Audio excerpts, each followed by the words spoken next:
It is the best you get, and we are talking fitness. I'd like to welcome Alice Longtoe. You are from Fleet Feet Sports, and you're going to give us all of the breakdowns we need on what gear to wear during the cold weather. So I love to run outside. In the summer, I run outside all the time, but when it gets to winter, I'm not sure how to properly do it so I can run and not be cold. So let's get right off the bat. We have so much to talk about. Right. You mentioned one of the important factors is layering. So let's talk about the mannequin right now. Absolutely layering. And you're not alone. Even the most seasoned runner hates stepping out on those worst mornings. But if you're dressed right, you can make it work. So we always start with a lighter layer underneath. So that's to insulate the body, get some moisture wicking, and give you a little bit of heat. A lot of people, that's enough. But if you're a colder runner, you add a mid layer, which is the purple layer here. So it's a little bit heavier layer, usually like a brushed interior, so it feels warm and soft against the skin. Most important is a jacket. You know, in our weather, you absolutely need to protect the upper body with a jacket. This is windproof and waterproof, meaning all the seams are sealed. So even in the worst snow or rain, you're not going to get water seeping into your body. And then the benefit with layering is if you do overheat, you can always take some of those layers off. Now on the table, I'm seeing a couple different options for running underpants. Could we call them that? That's exactly what it is. That is called the bun warmer because it's got fleece right where you need it when the wind is at your back. So that's going to keep your core temperature up. It's going to keep you warm. Then you add a pair of tights. Tights or pants, it depends on what you like. Tights fit close to the body.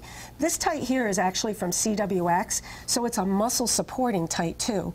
It's designed to support all the large muscle groups, so as you get tired during a run, you've got that little bit of support across the back and the quads. Now let's talk sneakers. You're going to be running in conditions that might be a little bit wet. You're not going to be able to see your shoes. What do you want to kind of look for in a pair of running sneakers for the colder months? Everybody always asks, do I need to have a different pair of shoes for winter running?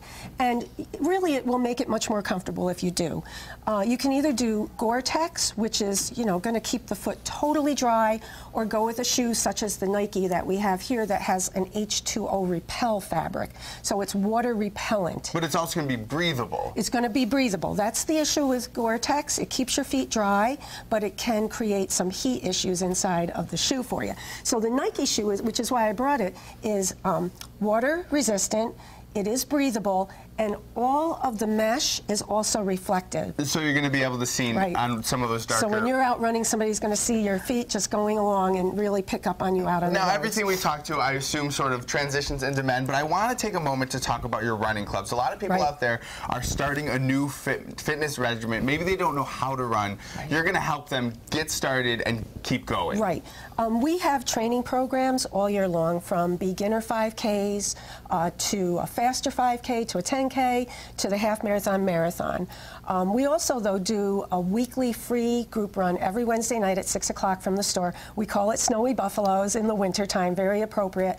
And that range of people, all kinds of paces, all kinds of ages, and we do anywhere from 2 to 6 miles as a group. And the group really attracts probably 30, 40 people up every single week. So you're gonna, if you need motivation to get outside, it's easier when you have a group to go run with. And what a better way to stay dedicated to meet new people. I want to thank you for coming in. All this information we will post right to our Winging It page, but right now we're going to head over to the News 4 team. Here's Melina Shapiro with your desk check.